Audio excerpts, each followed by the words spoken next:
Welcome to another edition of the Power Connector podcast. I'm your host, Derek Dickow, and joining me today is a friend I've known for more than 30 years. It's not often you get to say that you've known someone for more than 30 years.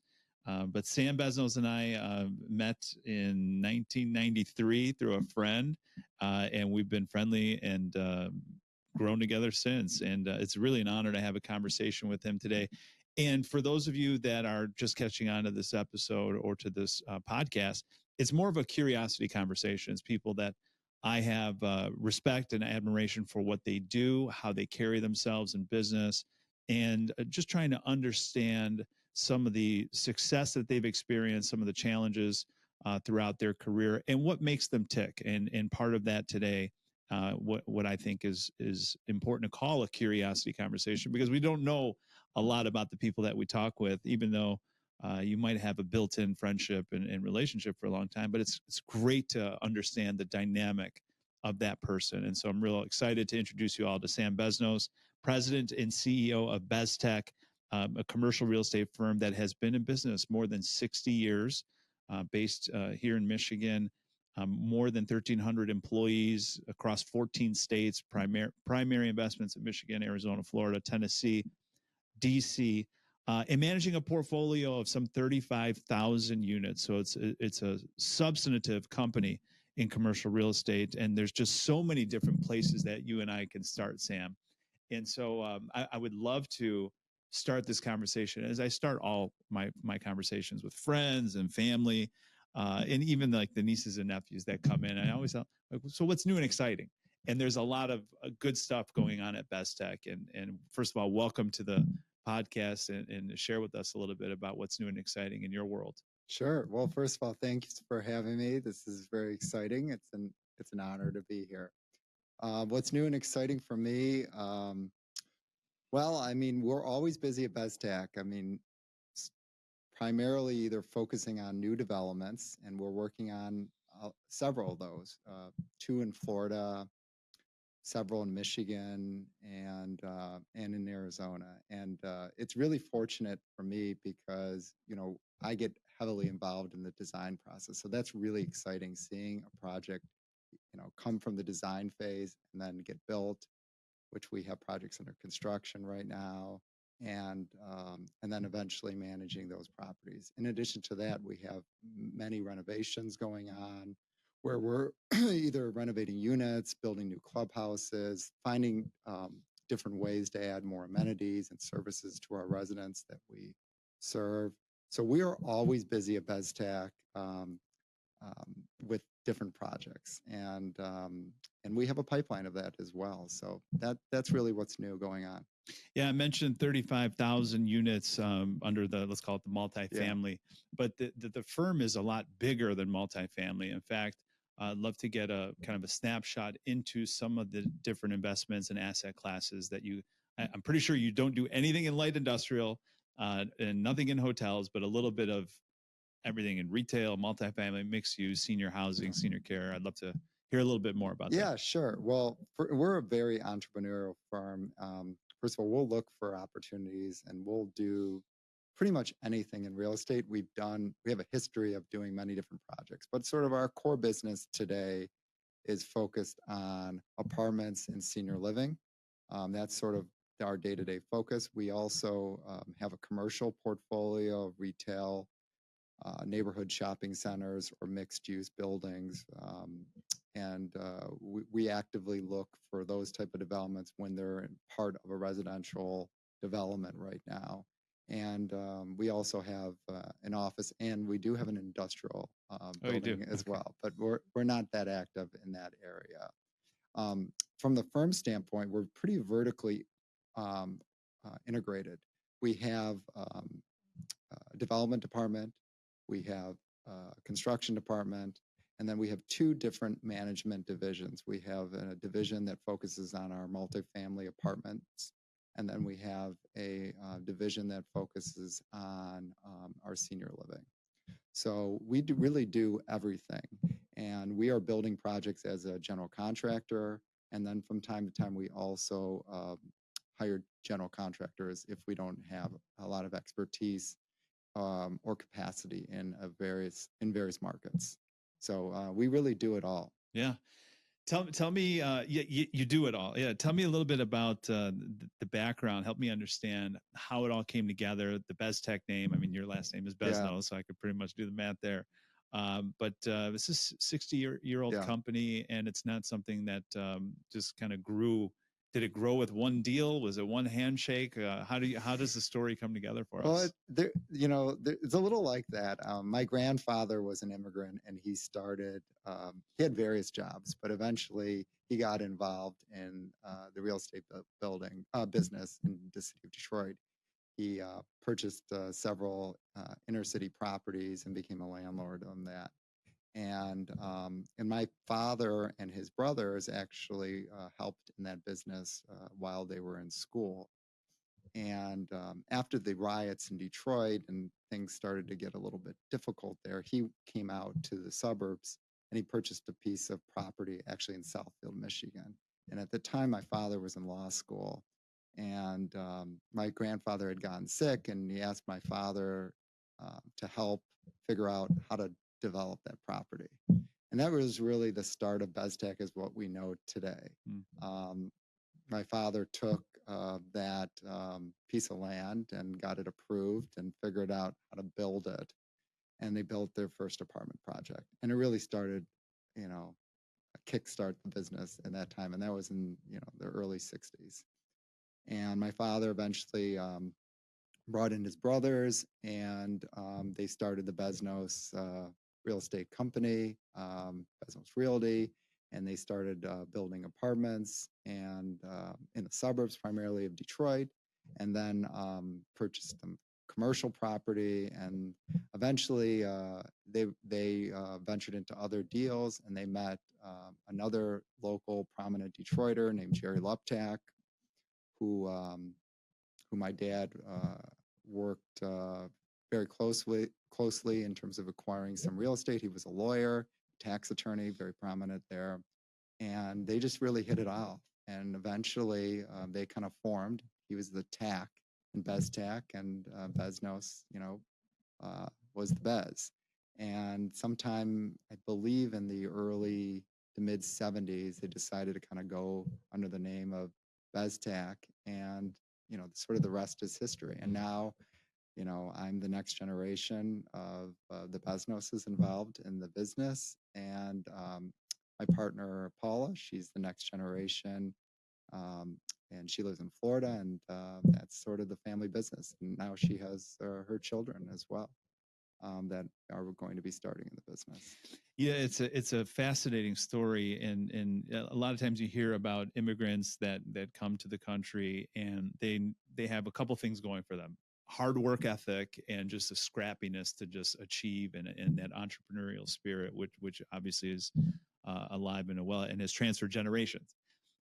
In many cases, family-run businesses, they have challenges moving on to now the third generation.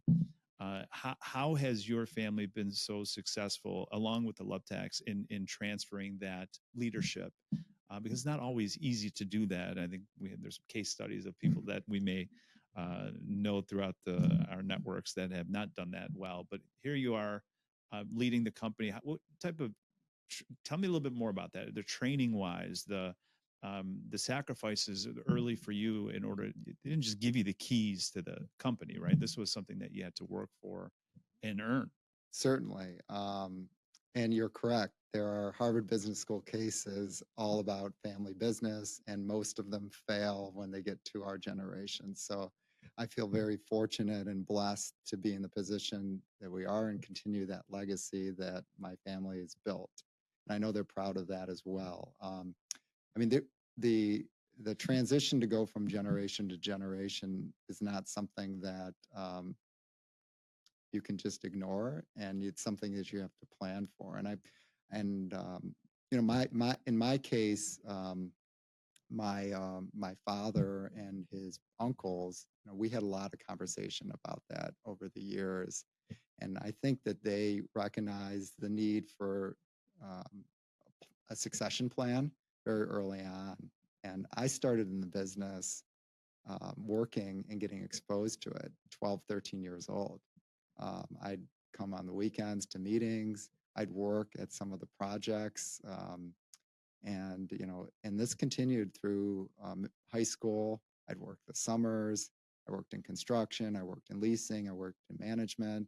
And then also, even during college, when I was in University of Michigan, I used to work a couple of days a week.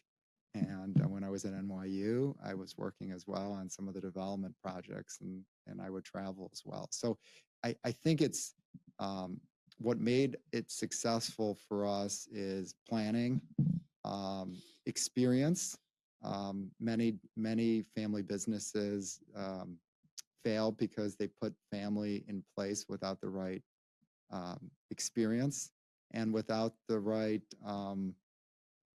drive, really, just to continue to grow, and not really with the same shared values often as well. So in my particular case, we had a lot of conversations about what it means to to be a member of the family, what our company values are, and and hopefully I continue that legacy. But in terms of my my training, when I started full time in the business about 22, 23 years ago, and when I was finished with college, and I'd done an internship, and it was not easy at all. I mean, I started at the ground, and I had to prove myself. And I believe when you're coming into a business that is successful and you're a family member, you have to work harder and you have to show them that you're committed.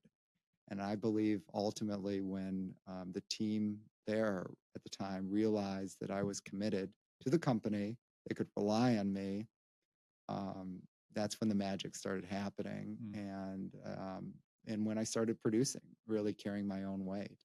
And I started working on developments. I started as a property manager, went to the as a regional manager. I had to put in my hours and pay my dues.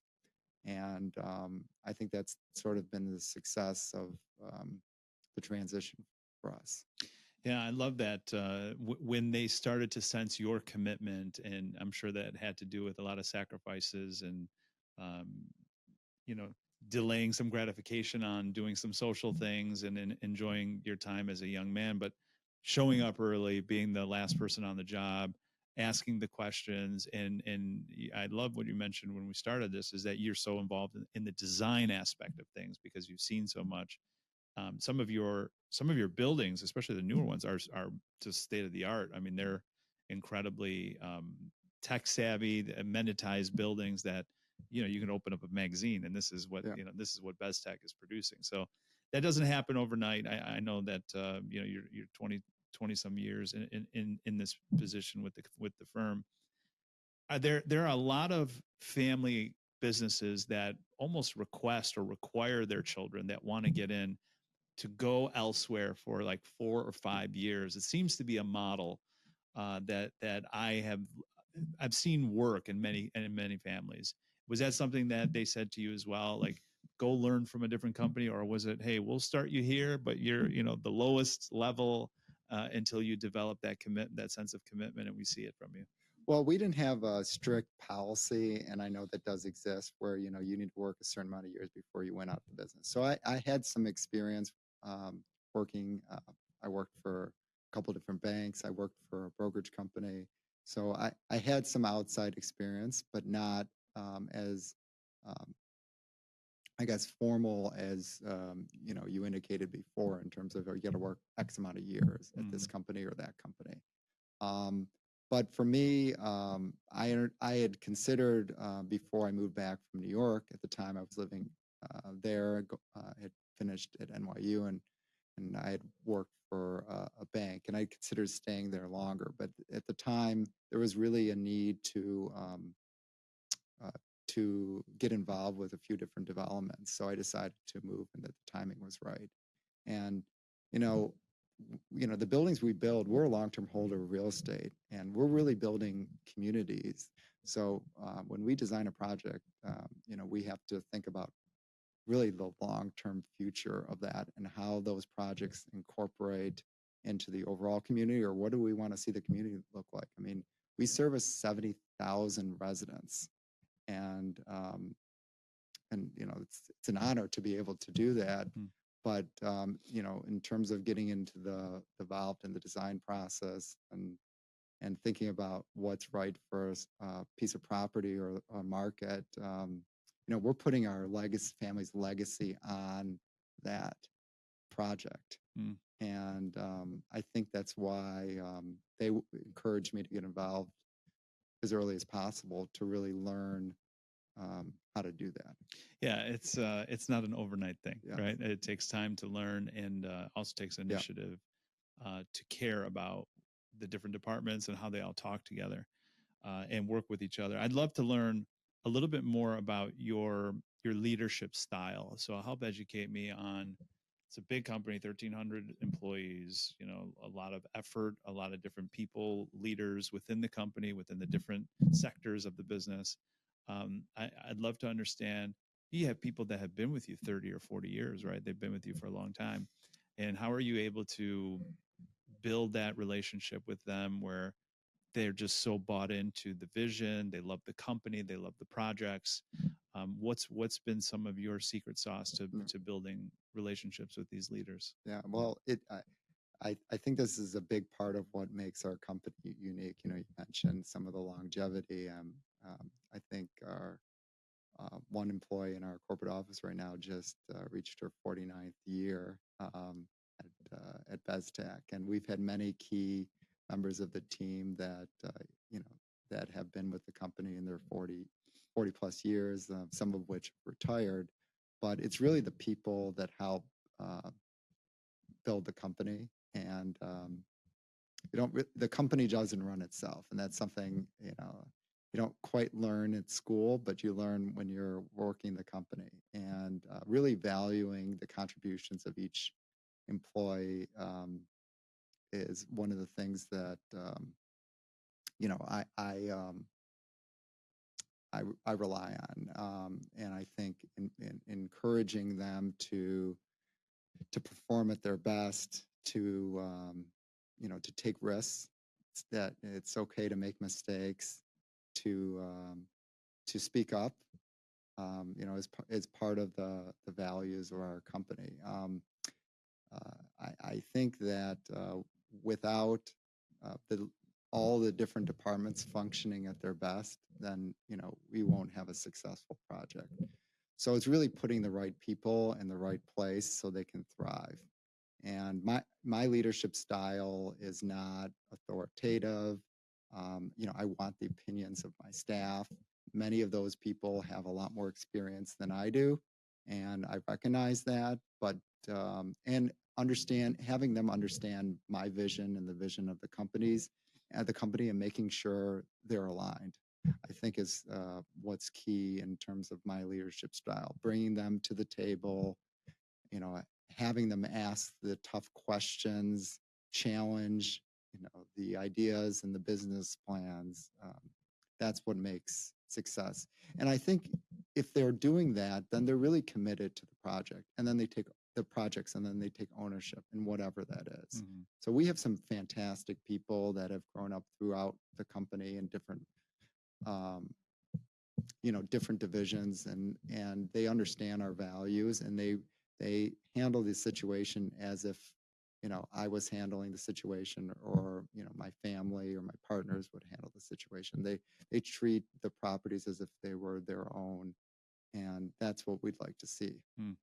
Yeah, that's you put a lot of faith and trust into your team. It's important to be able to for you to be successful, to allow them that room to come in and be successful in owning their projects and decision making. Is it an intentional approach on your end? Do you meet with them, the senior leaders, once a week? Once a month? How do you align the vision for what you are looking to? You sit with your partner and say, this is what we're going to do for the year, the next couple of years. And then how do you align that vision to get the whole team bought in? Well, it's sometimes it's a challenge. It depends on the year or what's going on, but it's constant communication. It's sometimes explanation. There's regular meetings, and the idea is really that the messaging gets out there, and that the staff and senior leadership is living by um, the goals for the company, and that we're embracing their goals as well in terms of what they want to accomplish. So it's there are regular meetings, there are discussions. It takes work, especially as you grow and you get spread out, and it's even harder. When my father and his brothers were running the company, we had a much smaller company. We weren't involved in as many states, so it was a challenge. And one of the things that I do, I try to get out to the properties very regularly and speak to the employees there to understand what's going on with them, what challenges they see, where they see the opportunities are. And that gives me not only a good pulse on what's going on with them and what things we may or may not need to plan for going forward, but also gives us an idea of how to design for the future, by understanding what the consumer wants or how their habits have changed. So it's really communication, not just with the senior leadership team, but it's with the entire team, has sort of helped us be successful, helped us create any type of messaging, and sort of get us all on the same page in terms of what our goals and our accomplishments need to be. So let me understand. So you got properties in 14 states. You'll take time throughout the course of a year or maybe a 2-year window. You'll go visit the property. You'll walk it with the manager on site or some of the other staff members. You'll sort of survey them on what are the needs or what are some of the challenges of this property, and then you incorporate that into the design of the next buildings? Very often, yes. Yeah. I mean, I go on annual property walks, and for many reasons. And part of it is just for information for the future, as you mentioned, for design purposes, but also really to understand what's going on with the properties, what's going on with the markets. We use that for market data. And to see what type of improvements we need to make. Maybe there's capital improvements. We talked about that earlier about what's going on with Besttech. So that's a regular thing that we do. We reinvest in our properties for the future. So there's a lot of different reasons, and I take that time, and it takes a lot of time. I'm sure. And sometimes we're spending the entire afternoon at the property, walking the properties, and speaking with them. So yes, you're getting your steps in. I got my steps in. Yeah. No, I think the record is like over 20,000 steps. Yeah. One of the days of walking. It's impressive to hear that you take that type of time to, and I'm sure your team appreciates that. But also just to learn about, what's going on throughout the property and how you can be more efficient and be better, not just for the next one, but also to add more value into the one that you have. So I guess that's an important message on minding what you have and taking care of your assets a little bit above and beyond. Well, the real estate is a living, breathing asset. It may be a building that's, not a living organism, but, just, wood or brick or whatever. But, you got to constantly work that. You have to be innovative in your process. You have to look at ways to market your consumers that are constantly changing. Their habits are changing, and if you're not aware of all that, then you're going to have challenges down the road. Well, then that makes a lot of sense. I'd love to ask a couple questions on mentorship. You've been around some incredible people in your career, peers in different industries, and that can bring you information about what they're seeing, the challenges that they're overcoming within their different businesses. But you also had a world-class father that taught you a lot, and also your uncles. I remember specifically, and I'm sure I told you this, but at Oakland University, I think it was 2001 or 2, your uncle came and did a guest speaking in one of I think it was my political science class, but it was. And I remember meeting him and asking him questions, and I was like, Sam, I met your uncle today. He came by, and outside of having access to family and to even your partners, have you have you had some mentors that you had to seek out personally that you're like, this person I want to learn from, that have been successful in your development? Well, you're absolutely correct. First of all, I'm very fortunate to have some great mentors. My father and my uncle Jerry and my uncle Norman over the years taught me so much that would be impossible to get to where I am today in my career without them and without their guidance and and the teachings that they have taught me and the experiences that they've shared over the course of their career um, to me have proven to be valuable during so many difficult times in our career, in the career that I faced even during like when we as we attacked COVID and difficult economic times. So that by and large, as well as their our partner Jerry Lubtech, who had passed away, but before that, some of their teaching and guidance. Those have been great mentors. There's been many others as well. My father had a great network of people um, that he was friendly with, over the course of his career. Many people in our business as well, as local prominent Detroiters, um, who have played important functions, over the years and have shared the same values. And so that I've certainly relied on them from time to time. But there's been others too. There's been lawyers and other businessmen. And, I think not being willing to listen to others and understanding, the challenges and how they faced certain things in their careers, not being open to take that time is a real disservice. So, I've spent time of my career, spending time with them or with my father and listening to them, and it's been proven to be a pretty good secret tool. You really need to have a good network around you to rely on, because when you're running a big company, um, it's difficult to maneuver at times, and there's certainly headwinds, economically that will hit the best of the best companies from time to time. And it's sometimes difficult to find people you can trust to confide in, to ask for advice. So you got to be willing. You got to be willing and open to the message, and I think that has a lot to do with just being open-minded to. Absolutely. I think you have to be certainly open, and you have to realize that there are a lot of other smart people out there, and that you can learn from. And I think very often, young people start their career thinking that they know everything, or that they're smarter than the previous generations. And I don't believe that. I think there's a lot you can learn throughout your entire career, even if this generation is bigger than the last generation. There's a lot of value there. Yeah, I know you're interested in growth as a leader and as a person. I say this to people all the time, and I'd love to get your thoughts on it. Sometimes I go to sleep at night, and I know I'm like, I really don't know anything. There's so much to learn in so many different industries and so many different ideas. You could never learn everything. But you mentioned something that I think our listeners would enjoy, is that you got to build a network of people that bring other expertise in that you can learn from and that you can grow with. And it sounds like that's been a little bit of your experience.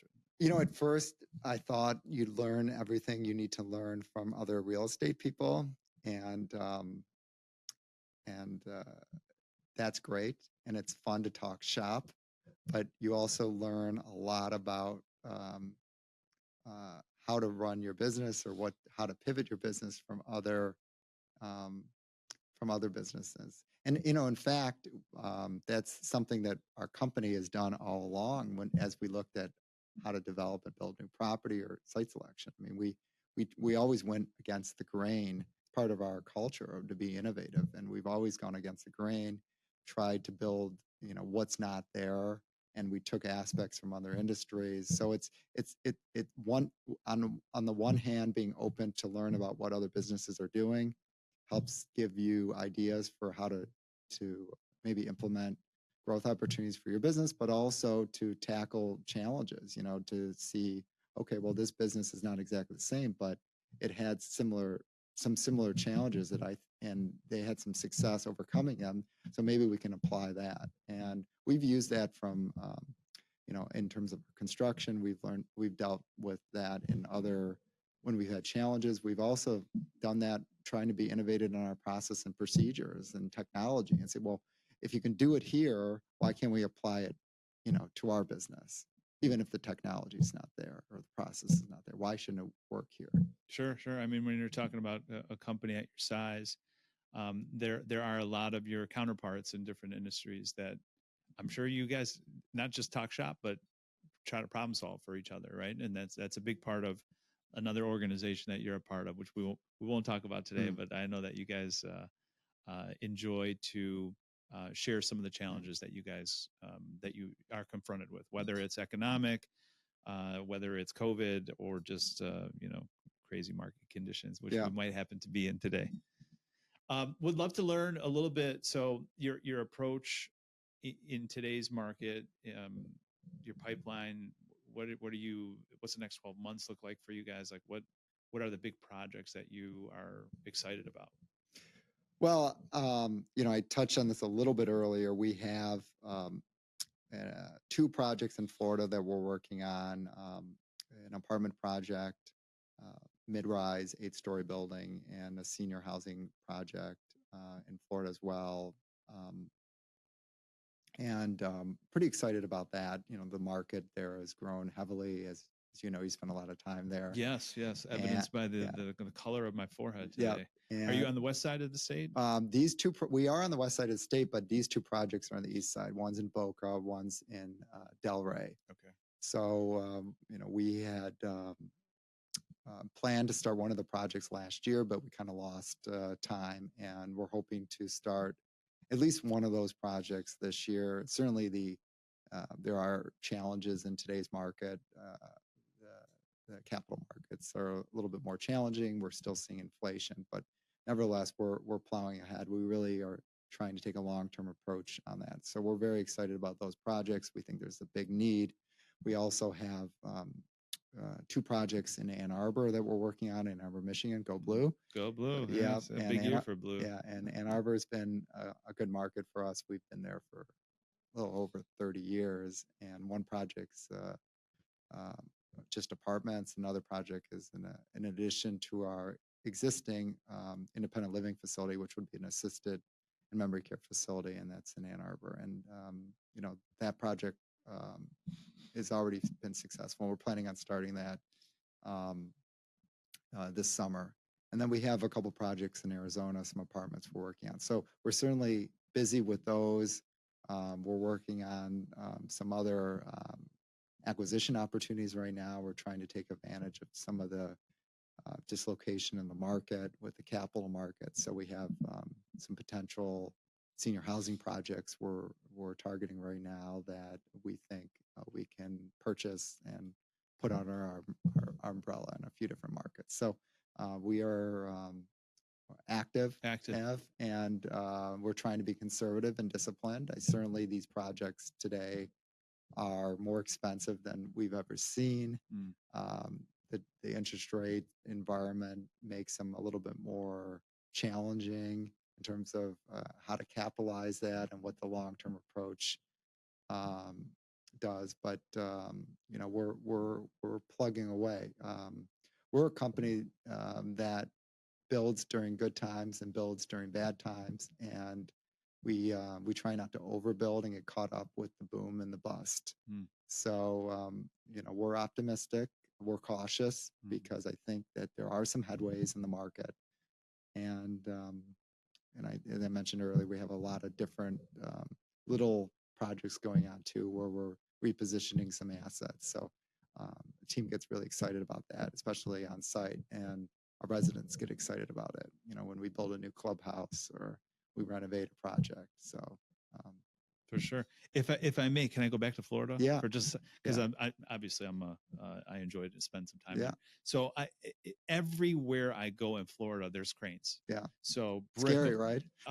it's impressive. It's endless. Uh, it's annoying. In the Sunny Isles, Yeah. sometimes I'll stay there, and the buildings are 60 towers, 60 floor towers, all next to each other. So the sun gets blocked at like 2 o'clock. The beach is done.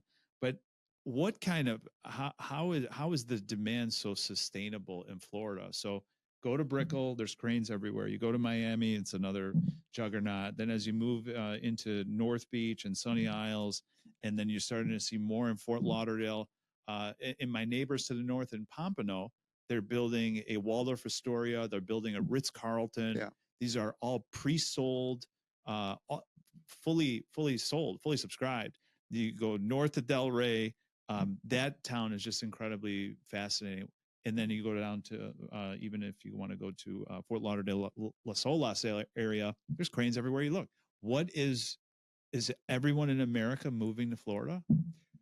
No, but a lot are. And I think population and jobs drive a lot of that construction. Our company's been involved in Florida since the early 80s. We've had an office there since the 80s. So we've certainly seen a lot of that growth happen. The music does stop. So you have to make sure that, you're prepared for that. And I think that does happen. So, but right now, Florida's on fire. It's the gateway to Latin America. So you have, not only do you have a very advantageous business environment, tax environment, you got the weather is great. So you certainly have lots of people looking to grow there. But having been in Florida for so long, it used to be a market where people came from South America and purchased real estate, second homes. It was more of a snowbird market. It really has changed fundamentally from, I think, a market that was just seasonal to a market that's really all year, 12 months a year, where people are putting their roots down and bringing large businesses. And these people are staying there, and it's no longer just seniors. It's people our age, younger, older, that are bringing their families and working there. So to me, I think there's been a fundamental shift in the demographics of Florida. You're seeing that on both coasts, the east coast and the west coast of Florida. So I think that that's a lot of what's driving the growth. So like in Boca Raton, where we're building a project where my family's had a home there, and I used to go there. I went to summer school there one year. You have people that are moving there, for their jobs, and they are putting their roots down. And so that's what's really changed and what's driving all those developments. And I don't think it's going to completely stop, but I think it's definitely got a push forward with some of the post-COVID factors, work from home, remote work, that kind of stuff, and some of the tax advantageous, blue state, red state politics, that kind of stuff that have really pushed Florida forward. Yeah, I don't want to get into a blue state, red state conversation. That we'll be here for a couple of hours. But it is interesting. I think it was end of 21, Hurricane Ian on the west side of Florida, that Fort Myers area. They're still rebuilding out there. And from what I skimmed through an article last week that highlighted that insurance is a challenge for a lot of people with these single family homes. And so they're willing to rebuild in certain areas, but you got to build a foundation now that is now a requirement. So in terms of certain areas on the west side, I don't see how you're going to talk about the Marriotts moving in, right, and turning these into resorts rather than people living there in single family homes. Well, I think that insurance is one of the most important issues discussed today with Florida. The cost has skyrocketed as many carriers exited the market. It is cooling off just a little bit, just a little bit, but generally speaking, it's driving costs of operations up. It's making it more challenging to build projects.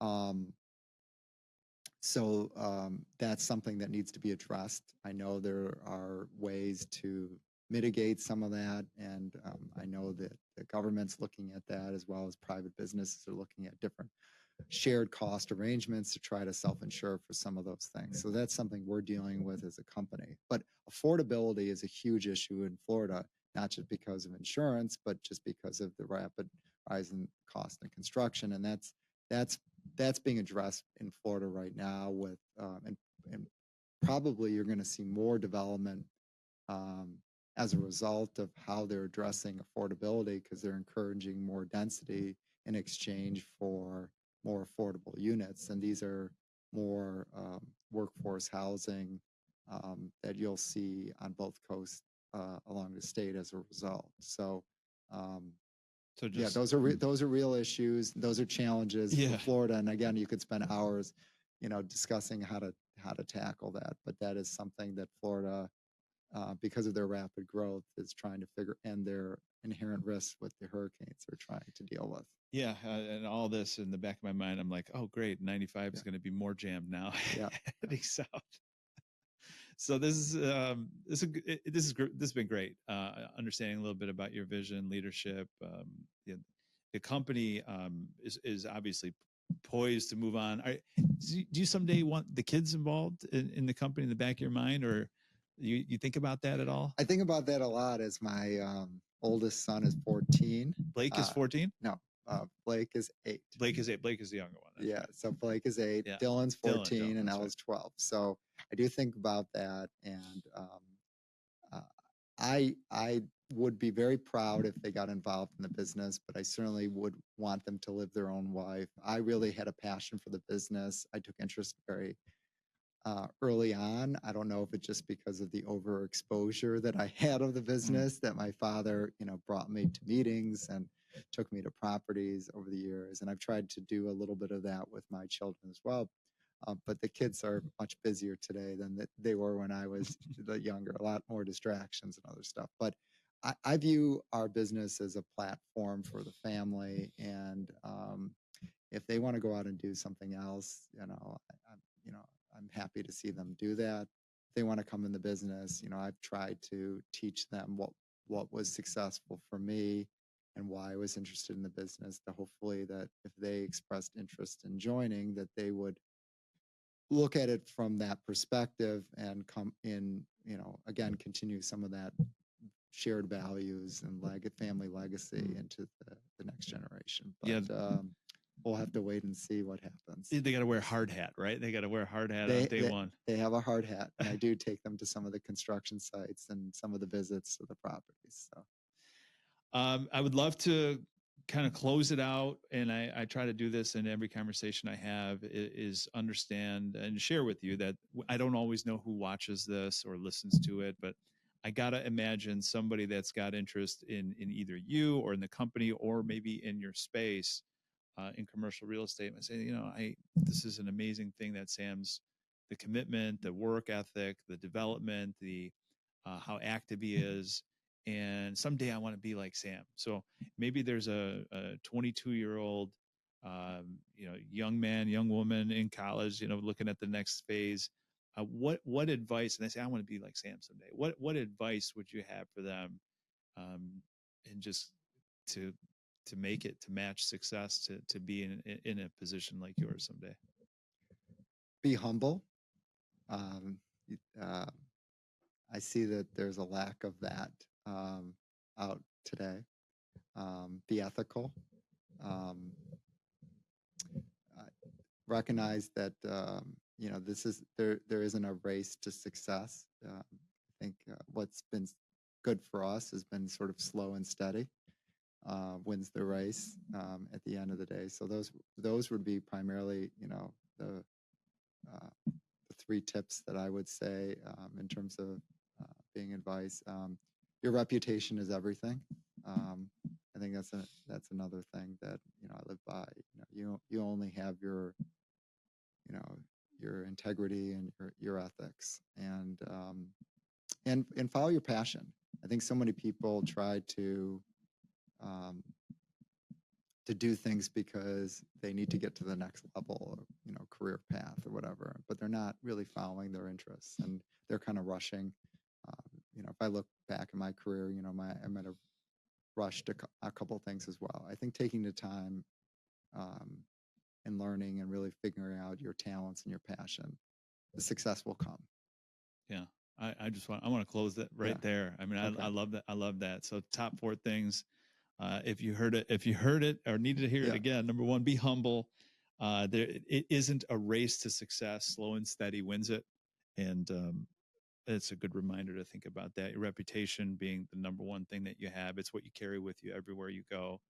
And I love the reminder to follow your passion and to enjoy it. It seems like you very much enjoy what you do, and all the and I'll call it headaches associated with being in your position, because there's a lot.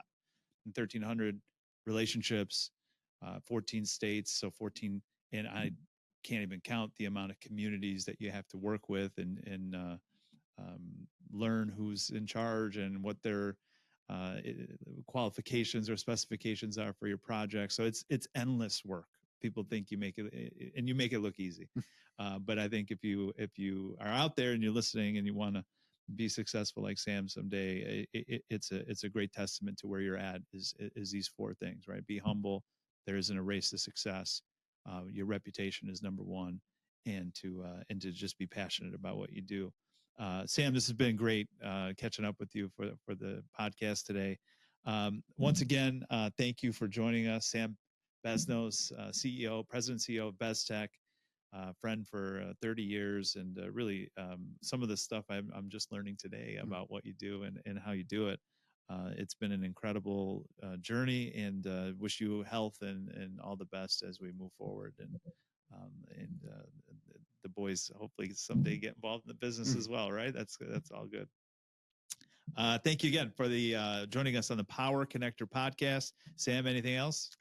No, it's been an honor. Thanks. It was a lot of fun. Lots of fun. Thank you. All right. We'll see you guys soon on the show. Thank you. Goodbye.